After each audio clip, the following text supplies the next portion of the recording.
and welcome to my YouTube channel. For those of you who are new here, I'm Caroline Silberglet, a vegan, bikini, OCB, bodybuilding competitor. Long title, gotta get all the things in there. Today, we are gonna go ahead and kick off episode 5 of this bikini intro series.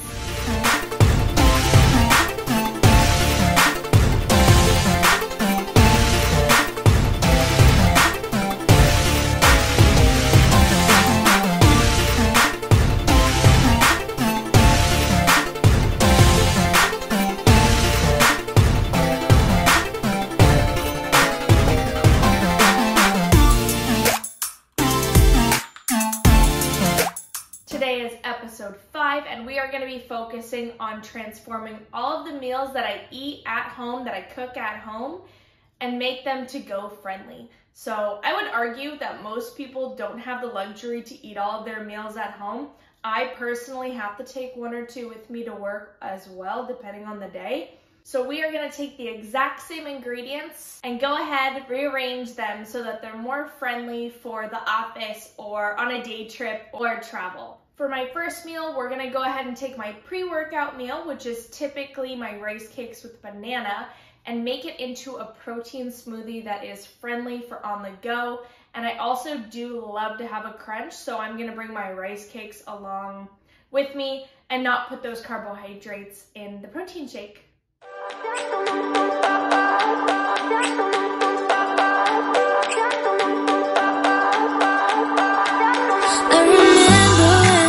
Staring photo. Don't forget the way you look me in the eyes. And I keep you in my heart. In my heart is where you are. I still think of you. I want you coming back. I remember when we were staring photo. Don't forget the way you look me in the eyes. And I keep you in my heart. In my heart is where you are. I still think of you, I want you coming back. Call me when you want, baby, can take it. I made my rice cakes on the left normally, and then rather than taking rice cakes, trying to put that protein fluff on, trying to put on the bananas, I just threw literally all of the ingredients into a blender and I popped it in the fridge and had my rice cakes on the side. Meal 2 is my oats. Take it on my heart, yeah, yeah. Give me your love, yeah, yeah. Call me when you want, baby, can take it on my heart, yeah, yeah. Give me your love, yeah, yeah, yeah.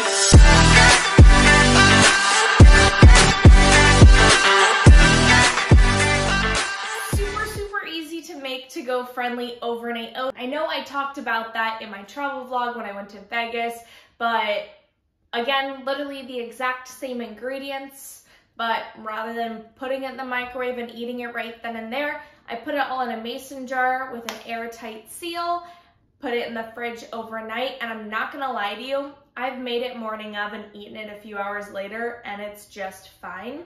I also sometimes, because I do like the warmth of it, it just makes me happy, it makes my heart happy, I like to put it in the microwave for like 20 to 30 seconds, and then it's just a little bit of warmth and it's easier to kind of stir around. The more water you add, or the more almond milk or whatever it is that you're using as your liquid base, the thinner it's going to be and it's not going to absorb as much. So if you want it to be that thick, like not watery oatmeal that you can just scoop out and it'll be less messy, go ahead and put less water, liquid base, and then if you want it to still be a little bit runny, which is better in the microwave, put a little bit more liquid in it. My third meal is gonna go ahead and be my tofu salad that I love so much with strawberries.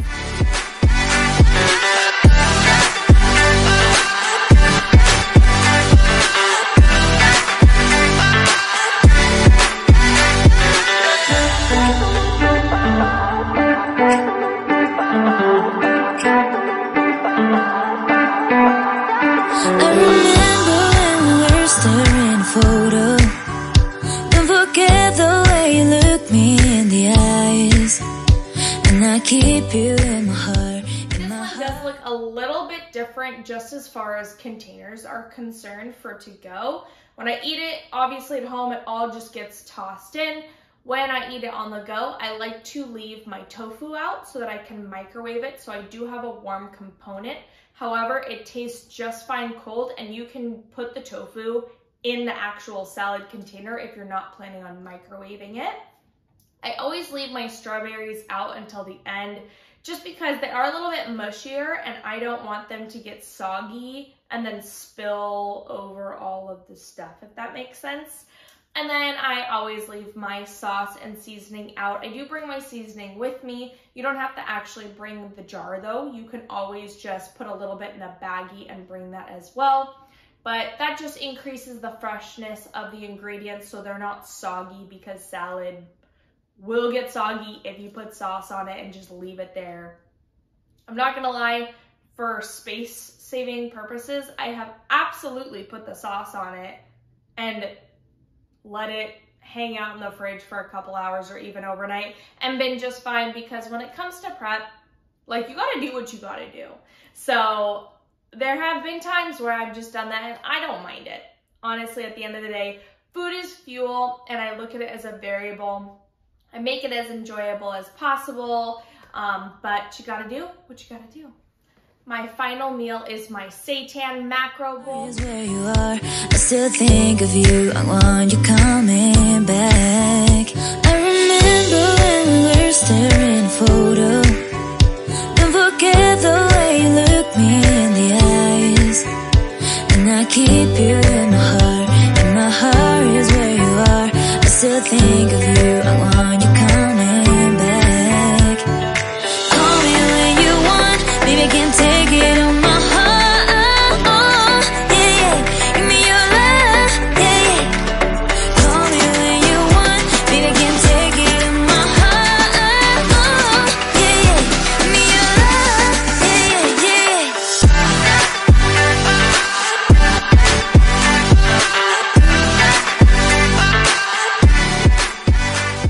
This one does look a little bit different than it's looked in previous posts. I'm just trying to get a little bit of volume, so I do about 25 to 30-ish grams of spinach or butterhead lettuce, just as like a little bit more of a base. I find that, like, it's not a crazy amount of volume, and it just, honestly, my Tupperware was looking sad. So for this one, like the tofu, I leave the seitan out. This one probably should be microwaved for taste purposes, but again, if you don't have access to it, one cold meal is not gonna kill you.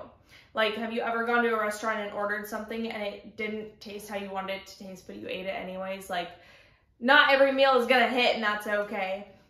But I do like to microwave it and then put the seasoning on it and shake it around. That way it just coats the seitan in that seasoning. And then I will put the sauce on it, my sugar-free G. Hughes barbecue sauce, and again, shake it around. That way it coats my protein, and then I can pop it in the rest of that macro bowl. So that's just how I like to do it. If you're not in an office, a lot of gas stations have microwaves. So that's a big pro tip, is like, run to the gas station and use their microwave. Like, most gas stations have them, and it's totally fine. Like, no one's gonna look at you weird, I promise. And if they do, like, when are you gonna ever see them again? All right, well, that is the end of that part of the video. I did want to give you a heads up, just a little prep update, because I am 2 weeks out, and a lot happened last week, and we are pushing it again this coming week. So I just wanted to give you a little bit of an update of where I'm at, what I've done this last week, what this coming week is gonna look like.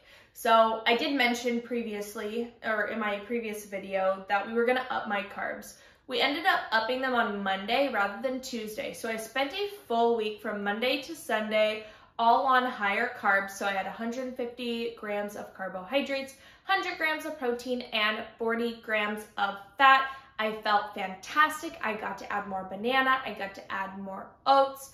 It was so good, and my body responded so well. And here's the crazy thing. I got strep, or something like strep. 2 of my 3 kids that I nannied for got strep. One of them tested negative and then retested, came back positive. One of them tested negative twice. I tested negative once. But I was so sick Sunday, Monday, and then Tuesday. So even though I was on higher foods, and even though I was sick, Wednesday morning, I still hit a new low weigh-in.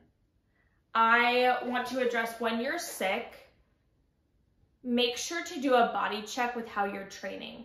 Some people are gung-ho and they're like, no matter how sick I am, I'm gonna go train. Please don't do that. Please take it one day at a time. Some people are like, oh, I have the sniffles, so I shouldn't train because I'm sick. No, you're fine. You're probably fine. Please, go do your thing. And honestly, you will probably feel better after going to the gym. So my coach and I have a rule based on percentages. So if I wake up and I feel like I am anything less than 60 or 70% of my normal health, I am not training. I am not doing cardio. I am not lifting. I am resting because that is what my body needs. However, if I am feeling 70-ish% of my normal health, maybe 75, 80, I'm gonna train, but volume is gonna decrease. So I'm gonna do 1 or 2 sets per exercise. The rate of perceived expenditure, which is RPE, is gonna be that of more warm-up weights. And I'm not going to overexert myself, so my body still has that energy to recover, not just from that workout, but also just from the illness. And then if I'm feeling 80 or 90%, we're just gonna take a set off of each thing, keeping the RPE around 7 or 8, which is just a little bit more intense than a warm-up weight. And then when I'm feeling 90+% of my normal health, I train as usual. So Monday I felt awful, but it was also coincidentally a rest day completely. So I rested all day. Tuesday morning, I was not feeling good, probably around a 70%. And I'm gonna be honest, it's generous. So I went into the gym, I worked out, no more than 2 or 3 sets per exercise. Everything was very much warm-up weight. I also took that opportunity to slow every movement down, try my best to connect to that muscle, and really just dial it in. And I ended up feeling so much better after my workout. And I dropped weight Wednesday morning. So I want to show you all my progress pictures throughout the week, because I had a progress photo on Monday, and then I had a progress photo on Thursday, and then I had another one the following Monday. My weight throughout that time kind of just fluctuated around the same one. I did hit 2 lows during that time, which is so great, but Monday to Monday's weight, if I remember correctly, was exactly the same, but I look completely different. So another thing is, please remember that the scale does not always reflect your true body weight. It can fluctuate based on water retention, based on stress, based on how much you slept. There are so many factors that go into it. So please take progress photos. Please compare those photos. And I think you're gonna be really surprised that you might have made a crap ton of progress and you didn't even realize it because you were so focused on what the scale said. But yeah, so I did an entire week of higher days, checked in with my coach on Monday, and because I only have 1 week left before peak week, we just want to push a little bit more this final week, and I am super excited because I am back almost fully healthy. I am a little bit congested, but that's allergies, not sickness. So my cardio has been bumped up from 60 minutes a day to 70 minutes a day, and my carbs have dropped from 150 to 110. So for this coming week, I'm at 110 carbohydrates, 40 grams of fat, and 120 grams of protein. Feeling great, and I'm just excited to see what results these yield, and then check in with my coach again on Friday to see what my peak week protocol is gonna look like. I'm so excited. Speaking of peak week, I do have a question for you all. For my next couple of videos, how do you guys want them? Because I want to take you all through my peak week. I want to take you through my show day. I want to take you through a recap of all of prep and my post show.